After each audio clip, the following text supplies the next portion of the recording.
Welcome to this recording on the ISO TC184 SC4 ontology-based interoperability update for the Post-CSER Association community meeting that was held in Oslo in February 2024. Hello, my name is Professor Melinda Hodkiewicz from the University of Western Australia, and materials for this were developed in consultation with Paul and Lars from the PCA Association. As we all know, industry is striving to move from a documents-based approach to an information model-based approach to enable a much more productive use of documents and information contained in the asset lifecycle or facility lifecycle. And the reason for this is shown in the diagram here. Along the top, you can see the various lifecycle phases, in this case for facility design, construct and operate being the main ones. You can see various stakeholders associated in the different parts of the life cycle, operators, contractors, manufacturers. In the middle, you can see various documents created and digital and other artifacts created during the life cycle. And then the main feature of this picture is actually the middle figure. And this represents the knowledge generated at various stages of the life cycle. And the main point here is, because we only largely exchange PDFs at various phases and between groups, there's a massive loss of knowledge and information at every stage of the life cycle that's not transferred on. And my interest of this is because I'm a maintenance engineer. I'm at the right-hand side of this diagram, and quite often failures that I'm investigating and issues with reliability have their genesis right back at the design phase, but I have no access to or insight to those documents. I don't even know who wrote them. So the consequences of this are obvious: massive loss of information, labor-intensive document handling, potential problems associated with consequences of safety and quality breaches, and the way we currently do things with PDFs and handovers means that automation of procedures and processes is incredibly difficult. But of course, there is another way. And what the PCA and other groups are doing is moving to an information model-based approach. And the essence of this is shown in the diagram here. Once again, you see a sort of integrated system view of the life cycle over time. You see the stakeholders again, and you see, at least graphically, the idea that we create at various stages models and digital artifacts, and that these digital artifacts and model collection grows over the life cycle, resulting in the center diagram, the knowledge graph, showing a continual increase in knowledge and knowledge retention and use over the life cycle, rather than the jagged losses that occur at every transition stage on the previous diagram. The added value of this is, obviously in more effective use of information at handovers, automation, reduced time and cost, hopefully better safety and quality outcomes or better control of technical information, and of course new business opportunities are resulting from this new way of working. I'd like to acknowledge Magnus Ønesnædø from Equinor for the permission to use these drawings. This is a more detailed version showing the through life documentation for just a single object. In this case, a motor attached to something like a pump, for instance. This is a swim lane diagram, so you can see the various documents and phases of the life cycle. So the phases going along the top, and down on the left, various specifications that are developed are functional requirements in the requirements analysis, a component type specification at the next phase, a product spec, a parts list, and so on and so forth. And the green lines are really intended to show you where we want to make checks between various logs or specifications across the life cycle. So, for example, when we first decide on a specific motor, in this case motor 1, we want to go back and check that specification with the requirements. And right now, this is a manual process. During the operations and maintenance phase, something might have changed and we decide that that product that we first bought is not available and we want to make another one, so we might need to change the component type specification, and again, checks are required between the new product specification and the new component type specification. This could and should be much more easily done in a digital way. Because manual checking still happens. This will be, apologies to JIP, it's not a 33, this is not a criticism, it just shows really the reality of modern, current ways of, or not so modern, but current ways of working, where we put everything into Excel and some poor engineer has to sit there and look and say, is the supplier offered value the same as my purchaser requirement in terms of the properties, in terms of the numerical values, and in terms of the unit, and is what the supplier calls a particular property actually the same as what the purchaser calls a particular property. That the opportunities for mistakes and errors in what is an incredibly manual process are well known. So a key enabler for change, we believe, and there's been a lot of work on this over the last 20 years, is the idea of a shared industrial ontology. And as many of you know, an ontology is broadly a collection of terms, relational expressions, and associated natural language definitions, together with one or more formal theories designed to capture the intended interpretation of these definitions. It's a very laborious way. I prefer to think of it as a specification of a conceptualization, another well-known definition of ontologies, which might sound a bit obscure, but from an engineering perspective, it says, I'm an engineer, I have an engineering view of the world, I share that view of the world with other engineers, and what the ontology does is it captures the way we view the world, and it allows us to model it in an agreed fashion. In addition to an industrial ontology, there are other models that are very useful in this journey, notably the W3C, which is the basis of internet communications, the reference data library in 15926, part 4, and the work in IEC ISO 81346.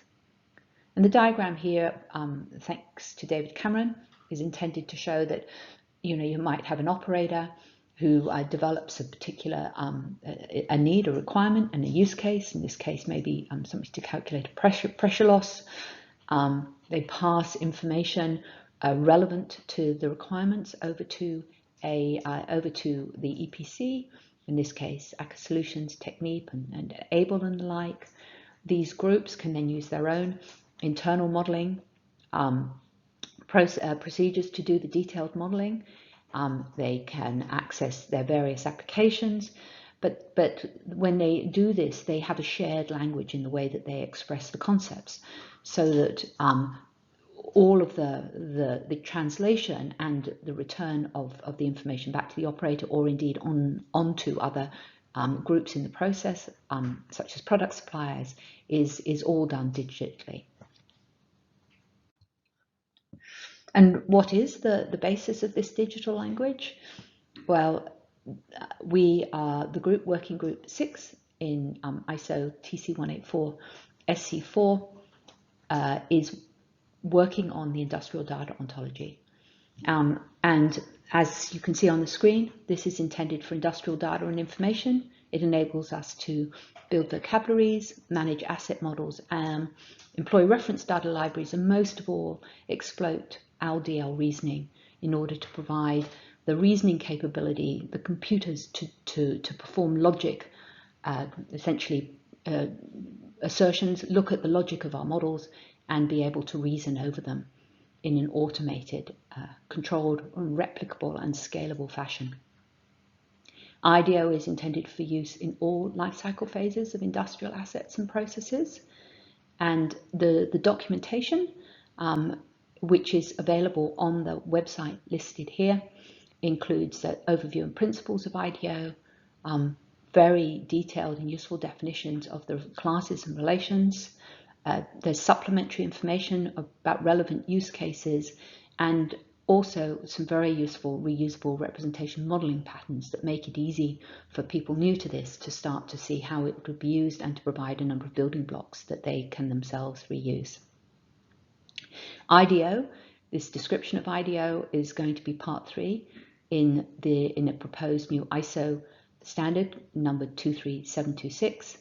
It's managed by Working Group 26, and for those who are interested in more information, I encourage you to reach out to Paul.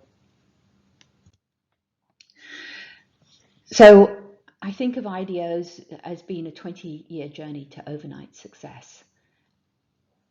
The initial development for IDO started actually even before 2008, but really the sort of really big formal gains came from a industry and Norwegian-led project in 2008 called the Industrial Ontologies of the High North, a joint industry project. And from there was a significant injection of funds with the Optique European project in 2012, which really kicked off the development of some very fundamental and important work in IDO. Early implementations came from ABLE and ACCA solutions, and these implementations continue to grow and expand inside these organizations today. And the tools, and particularly material master data work that they have done, is a very important part of their of the way that ABLE and ACCA solutions work now.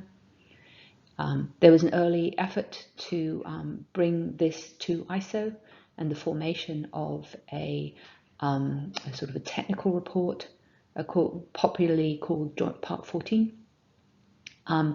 Ongoing work then in the Ready JIP that extended that, various study groups in 2022 to look at whether the IDO should progress under a particular part of ISO called 15926, or whether it needed its own independent working group, which we proposed and was agreed, and the launch in October 2023 of a new work item proposal with some very, very significant industry support. And you can see people listed on the right: Aker BP, Equinor, Total, Energies, Aker Solutions, ABLE, Grundfos, Siemens, the Swedish SEA, UWA, UniSA, University of Toronto, Oslo, and PCA. And this group, we welcome new members, and this group continues to both support and work on IDO. And as I said, it's only February, and things are going strong. 2023 was indeed a big year. As I said, we have managed to establish an independent working group. The proposal for IDO was balloted in ISO and had 12 countries support it.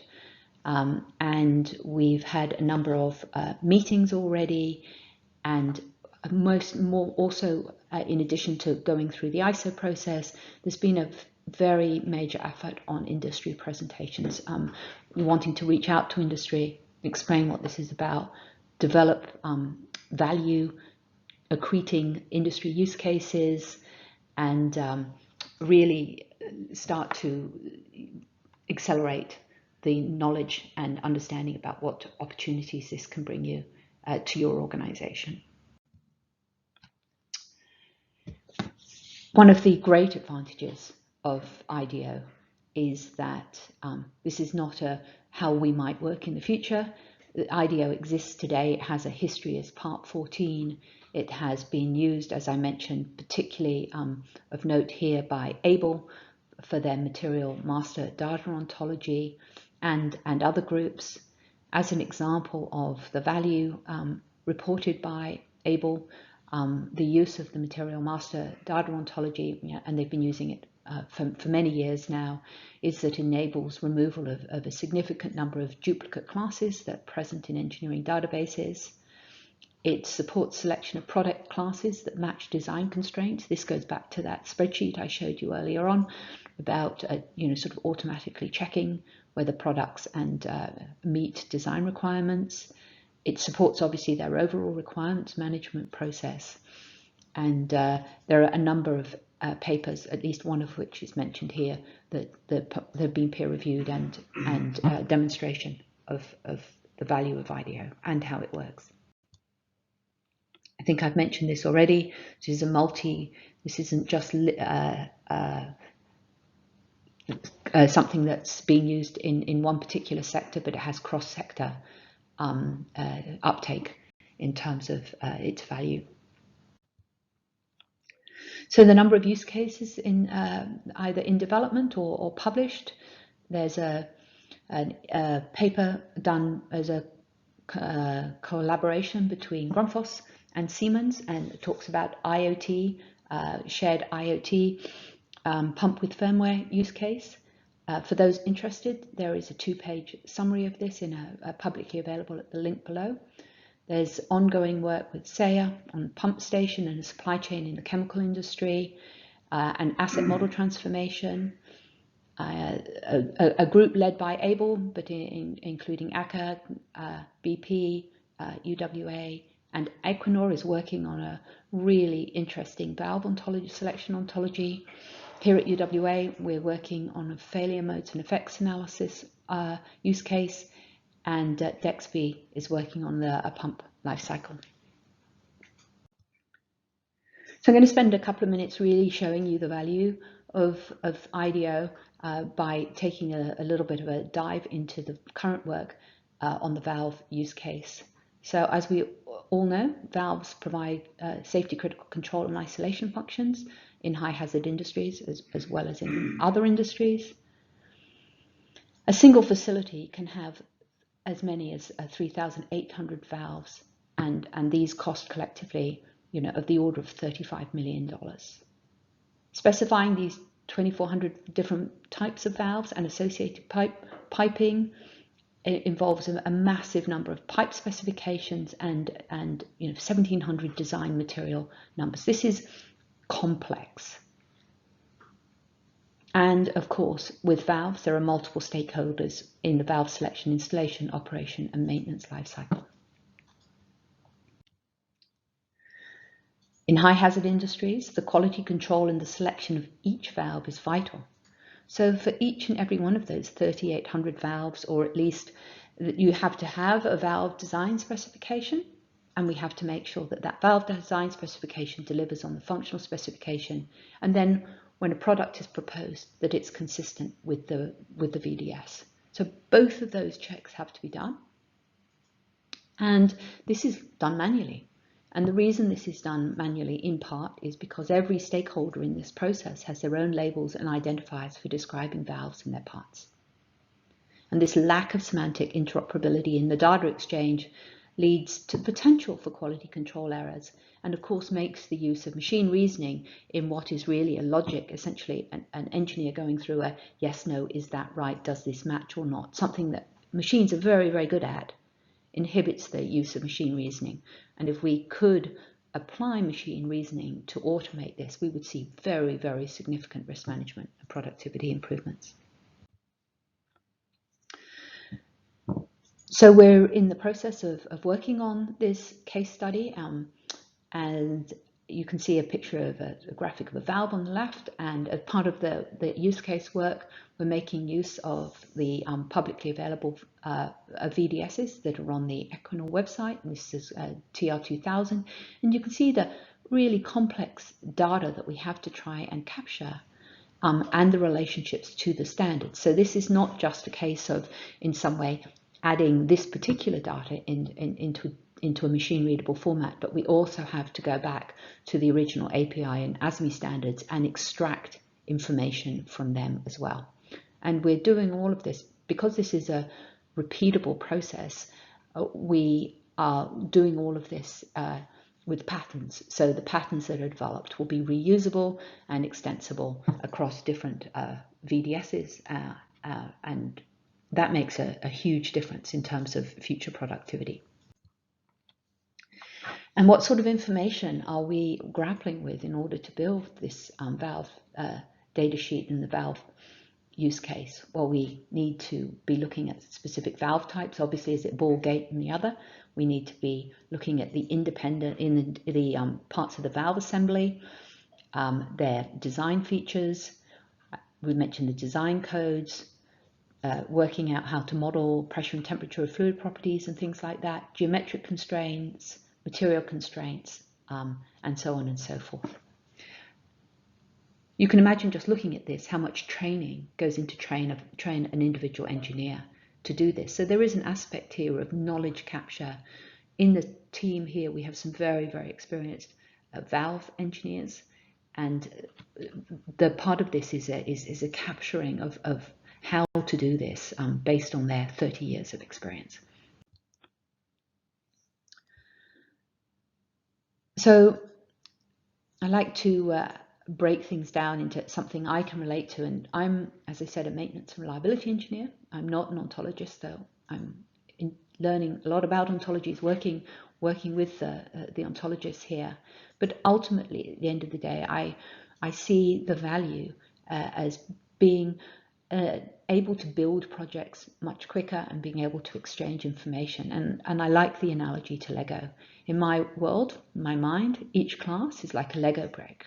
So each class in IDEO, and it's because if you think about a Lego brick, you think about it has very standard dimensions. It has a very fixed interface structure and size, and the blocks have purpose. And if you think about all of this, they conform to a specification. IDEO is the same way. IDEO is the specification. Now, anybody can come along and make new bricks that hook into existing bricks, provided they conform to a specification. So, for example, in maintenance, myself and others at UWA have made a maintenance management reference ontology based on IDEO. So we make use of all of the IDEO classes and relations, and we only have to add a few new classes to be able to make the maintenance and model information coming from maintenance management systems. We don't have to start from scratch. However, if when we do this, we make certain classes or relations that don't conform to the ontological view of the world proposed and embedded in IDEO, then when we run the reasoner, we will find out that there are inconsistencies in our modeling, because certain pieces are not meant to be connected to certain other pieces, just like in Lego. If you go and buy third-party Lego and it doesn't fit, you'll find that out when you try and piece it together. As a result of this approach, when you want to build, you can reuse all the Lego bricks, so things are really much quicker. And if you want to apply it in a new and different area, you can make your own bricks. But you don't have to make many bricks, because there's already all the building blocks you need. So it's much, much quicker to spin up an ontology, populate it, and use it for a value creating purpose. So as we reach out to the PCA community, the questions the PCA team have for you are like the following. It's obvious that IDEO can help to transform the industry. I think you can see from what I presented how this focus on a digital interoperable ontology to help us model our data could improve workflows. But where do we start? What do you need? What do we need? What do you need to build up the capabilities to start to get your software engineers and your engineers to think about coming on board and utilizing IDEO and using it to improve your business processes? Engineers are notoriously conservative about things like this. I know from my own experience, how do we bring people along? For me, how do I bring other maintenance and reliability engineers and production engineers into this? How ready is IDEO? Is the ISO standard process is obviously going to be a big step. How do I learn more and get involved? Well, the answer to that is going to be to reach out to the PCA community. And one of the big things that we're going to be talking about in the coming year, 2024, is what sort of training can be provided for you in the community, both those of you who are software enterprise architects, software engineers, design engineers, reliability engineers, and I'm sure others, managers as well, I think is going to be a big thing here. So just to reiterate, the value proposition, what we're really focused on is how do we improve productivity, particularly of our very, very experienced design engineers. How do we scale the adoption of this? How do we make sure that what's learned in one place can be reproduced in another place? And of course, how do we adopt a more standardized and less bespoke approach to doing a process which all of us do in our own particular way? Thank you very much for your time and attention. If you have more information here, if you want more information, please reach out to the addresses linked in bold here, and I thank you for your time.